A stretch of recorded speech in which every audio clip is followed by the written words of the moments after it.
comprendre l'atome, à quoi ça sert. Donc il y a eu une première vidéo. En voilà une deuxième. Vous aurez sous la vidéo ceci. Ça s'appelle l'individu à Salem. Donc vous comprendrez en lisant. Et puis peut-être dans la vidéo. Je ne sais pas ce qui va se dire dans la vidéo. C'est l'avantage en fait de ce que j'ai expliqué dans la première. C'est que d'une certaine façon on puise dans la mémoire quand on fait un appel à la parole. Mais on puise dans un autre réservoir de potentiel. Celui dont je vous parlais dans la première partie donc de cette analyse, donc à quoi sert la compréhension de l'atome. La deuxième partie portera donc sur l'individuation et s'appelle aussi l'individu à Salem parce que Sion veut dire Salem, donc ça veut dire la paix. L'autre objectif à atteindre quand on s'intéresse à la psychoatomique, c'est-à-dire à quoi sert l'atome dans la psychologie, c'est de découvrir en fait que grâce à un processus qui s'appelle l'individuation, que je vous invite à découvrir surtout dans les travaux de Carl Gustav Jung, l'individuation permet à un individu de rassembler toutes les parties de sa psyché. On va parler de la psyché, puisque là on parle quand même de psychologie, puisqu'on parle d'individuation, c'est quand même de la psychologie. Tandis que le psyché, c'est un peu plus une analyse physique. J'avais envie de dire psychoatomique, mais non, physique d'abord. Voilà. C'est surtout très, très physique. Donc l'individuation, c'est quelque chose de très psychologique, mais ça va travailler sur le physique, bien sûr. Parce que quand on travaille sur le psychologique, c'est-à-dire sur des représentations, la psychologie, c'est une représentation de l'être. Donc quand on travaille sur des représentations, on va être amené aussi à modifier des réalités physiques. Bon, ça c'est un autre sujet encore. Mais bon, les alchimistes opératifs et non opératifs comprendront de quoi je parle, mais bon, si vous voulez mieux comprendre, oui, je vous invite à vous intéresser à l'alchimie.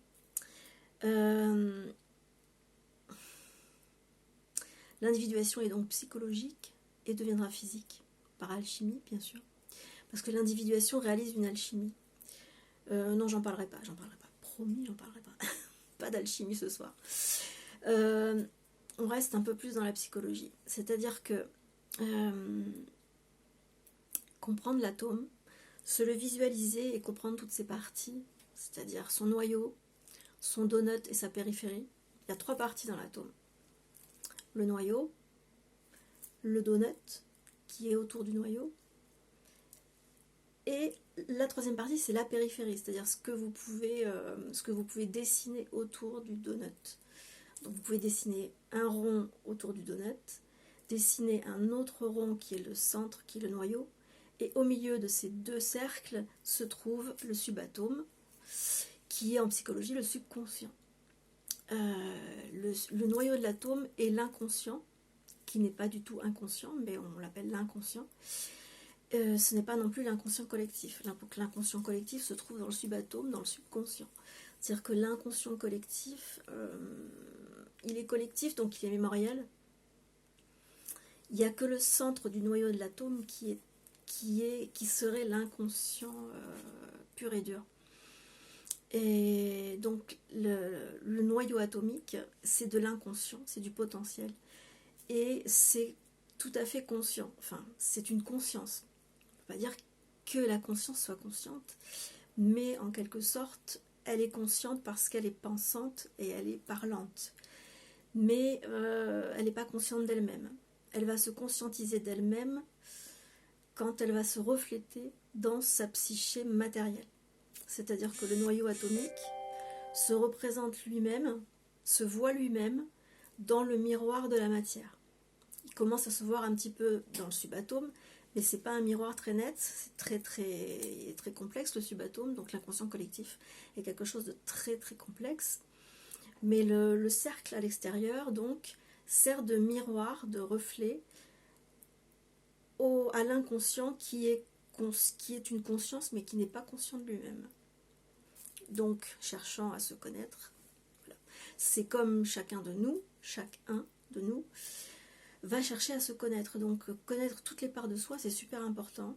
Connaître donc son inconscient, sa conscience, quoi, en fait. Connaître son inconscient, c'est connaître sa conscience. Connaître sa subconscience, c'est connaître son inconscience. Et aussi l'inconscient collectif. Et connaître la périphérie de l'atome, c'est connaître la personnalité. Donc tout ça, c'est de la psychologie et c'est de la psychoatomique. Donc c'est quand on fait le lien entre la physicalité atomique et la représentation psychologique du moi, on est toujours sur cette ligne extérieure de l'atome, donc c'est la représentation psychologique du moi, c'est l'extérieur de l'atome. C'est-à-dire le personnage, sa réalisation, ce qu'il vit dans son conditionnement, ce qu'il vit aussi dans sa période un peu plus individualisée, donc qui se conscientise, qui commence à se poser des questions sur la vie, sur le sens de la vie, sur l'origine des choses, sur l'origine de soi, etc., l'origine de l'univers. Mais quelqu'un qui se pose ces questions n'est pas forcément un individué. Il va s'individualiser parce qu'il va se poser des questions d'identité. Donc quand on se pose des questions d'identité, on s'individualise, mais c'est pas pour ça qu'on est individué. On est individué lorsqu'on a pris connaissance de toutes les parties de soi, c'est-à-dire à la fois le noyau atomique, c'est-à-dire l'inconscient, donc la conscience.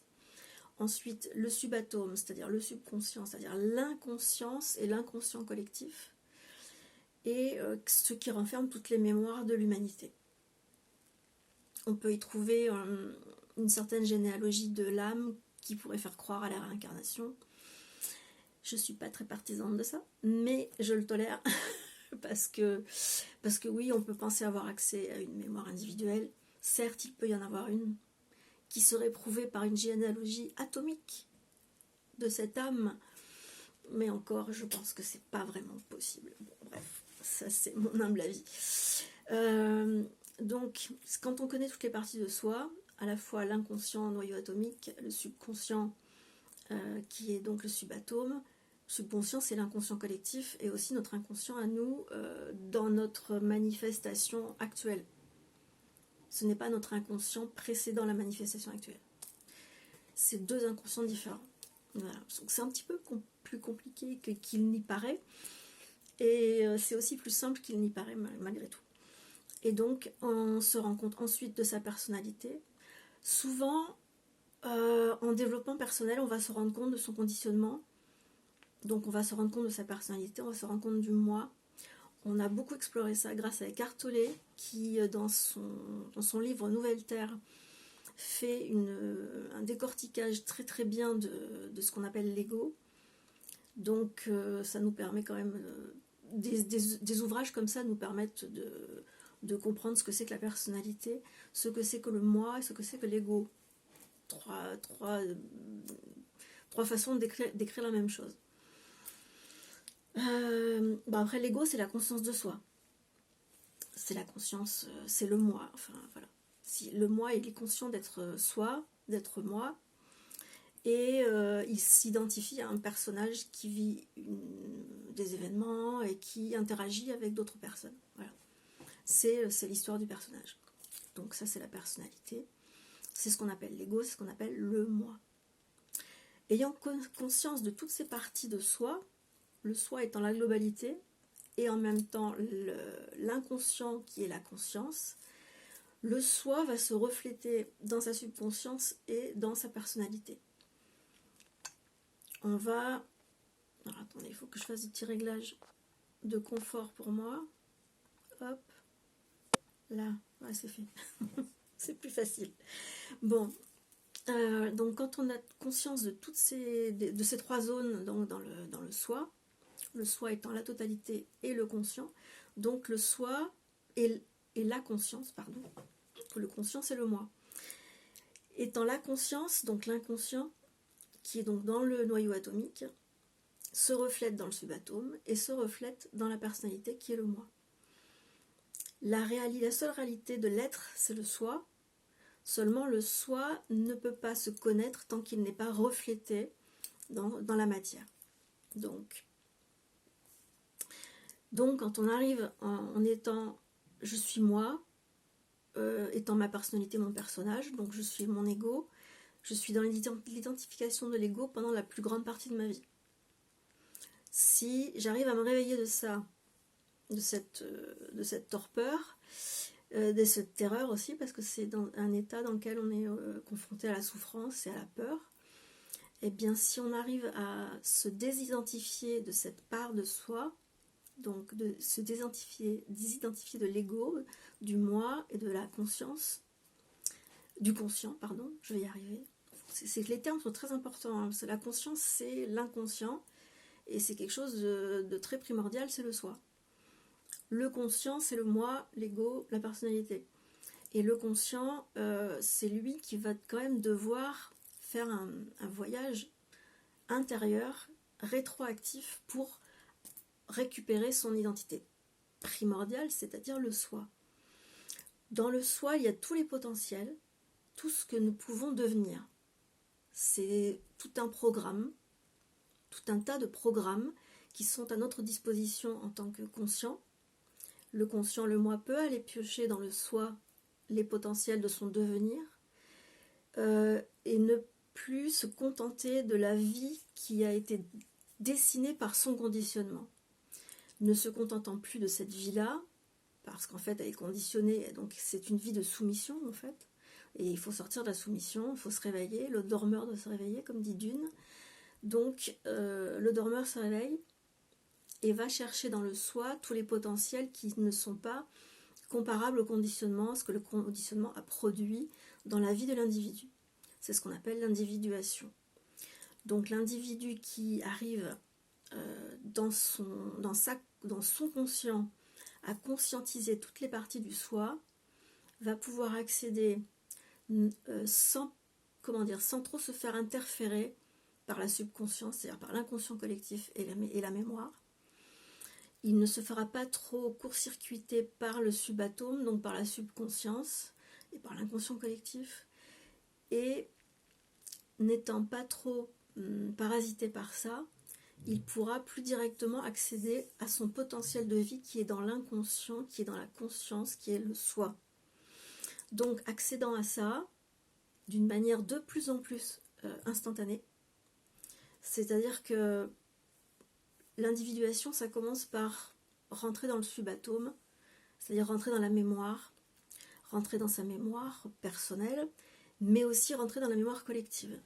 Donc ça peut être très inconfortable, il peut s'y passer des choses, et on peut tomber dans le piège de l'archétype lumière, ça arrive assez souvent. On va s'identifier à une mémoire incarnationnelle, on va choisir bien entendu Néfertiti, Pharaon, enfin tous les trucs qui sont merveilleux, et on va s'identifier à ça et se croire un super-héros, etc. Ça s'appelle l'archétype lumière. Cet archétype, on en sort quand on comprend un peu plus profondément comment tout ça s'organise au niveau psychique. Donc on se désidentifie de plus en plus de tout ce qui nous attire dans le subatome en tant que mémoire collective et qui nous ferait croire que nous sommes quelqu'un d'important. Donc archétype lumière. On est toujours important, mais enfin vous comprenez de quoi je parle. Voilà. Se croire important, ça n'est pas la même chose qu'être important. Donc voilà, il faut quand même faire la différence. Donc se désidentifiant de ces mémoires-là, du subatome, subconsciente, on va aller de plus en plus vers quelque chose qui est épuré de tout ça, et on va aller dans la déconstruction des mémoires et des souffrances qui sont liées aux mémoires. Donc on fait tout un travail de déconstruction qui passe donc dans la subconscience du subatome. Tout ce travail de déconstruction, c'est tout ce qu'on enlève, on enlève les scories comme on dit, tout ce qu'on enlève qui n'est pas soi. Puisque forcément ça appartient à l'inconscient collectif et ça produit la personnalité qui est issue du conditionnement qui lui est issu de l'inconscient collectif. Voilà. Donc en fait c'est des poupées russes. Voilà. Et ensuite quand on arrive donc à éliminer tout ça, évidemment ça reste. Il y a une mémoire tampon. Enfin c'est pas exactement une mémoire tampon, c'est une mémoire résiduelle. Voilà, c'est ça. Une mémoire résiduelle qui reste. Mais quand on est face à elle, on sait que c'est une mémoire résiduelle et on ne la laisse plus nous impacter comme lorsque nous n'étions pas conscients que ce n'était qu'une mémoire. Voilà. On ne se laisse plus impacter, donc la souffrance quelque part disparaît. Parce que la souffrance, c'est le résultat de l'identification à la mémoire. Quand on identifie à la mémoire, à ce qu'on a vécu, donc à la mémoire de ce qu'on a vécu, on est en souffrance. Quand on est désidentifié de ça, eh bien la souffrance disparaît. Il en reste une partie, puisqu'il y a cette mémoire résiduelle qui est toujours utile à ce que le conscient puisse avoir un rôle social et des interactions sociales. Parce qu'évidemment, dans tout ce processus d'individuation, aucune partie n'est détruite. C'est-à-dire qu'on ne détruit pas l'ego, on ne détruit pas la personnalité, on ne détruit pas le conscient, on ne détruit pas le moi. Tout ça, ça reste. Ça reste grâce à la mémoire résiduelle. C'est-à-dire que ce qui est utile à l'interaction avec l'extérieur et avec l'intérieur, donc avec le soi, va être conservé et va être utilisé d'ailleurs pour ce reflet dont l'inconscient a besoin pour se connaître. Le soi ayant besoin d'un reflet parfait, va se refléter dans sa perfection, c'est-à-dire va descendre, on dit que la lumière descend, va descendre dans le conscient et donc va se refléter dedans. Et c'est là que le soi, donc l'inconscient, va pouvoir se connaître lui-même. Mais ça sera à double bénéfice, puisque le moi, qui interagit toujours dans la matière avec les autres moi, va bénéficier de tout le potentiel qui est stocké dans le soi. Donc ce potentiel-là va pouvoir s'écouler par ce qu'on appelle, alors il faudrait que je retrouve le terme, l'axe de l'énergie. Vous trouverez ça dans les audios de Bernard de Montréal par exemple, et puis il faudra que je fasse une vidéo spéciale pour l'axe de l'énergie. Donc par l'axe de l'énergie, quand l'axe de l'énergie n'est plus soumis à la brisure de symétrie, quand il n'est plus soumis à la brisure de symétrie, donc il peut à nouveau être non pas désaxé mais réaxé. Donc l'axe de l'énergie est à nouveau droit et la communication peut se faire entre cette partie du sablier qui est le soi et l'autre partie du sablier qui est le moi. Donc la connaissance, entre guillemets, le savoir et les capacités potentielles du soi peuvent être instantanément transmises au moi qui peut ensuite l'exprimer dans la matière et dans l'interaction sociale. J'ai perdu ce que je voulais dire. Je sais plus. Bref, en tout cas, c'est un gros avantage, voilà, parce que quand le moi arrive à... Ah oui, c'était ça, là, le truc instantané. J'avais perdu l'histoire de l'instantanéité. C'est hyper important l'instantanéité parce qu'elle permet de ne pas être parasité par les mémoires subatomiques subconscientes. Voilà. Donc, plus on va être individué et moins on sera parasité par cet espace subatomique de la subconscience et plus on pourra accéder instantanément, enfin c'est pas accéder, c'est qu'il y aura une communication instantanée entre le soi et le moi. Et ça permettra, quand il y aura de plus en plus de personnes qui feront ce travail-là, d'individuation, de créer une société, d'abord une micro-société, ou des micro-sociétés, je pense que ce sera plutôt ça, des micro-sociétés qui se créeront. J'ai mon fils qui me parlait de sociétés qui n'avaient pas de gouvernement. Voilà, il essaye de réfléchir à ça. C'est intéressant parce que dans un avenir plus ou moins lointain, la société n'aura plus de gouvernement. Bon, voilà. Ce sera le résultat de l'individuation d'une grande partie, d'un grand nombre de la population.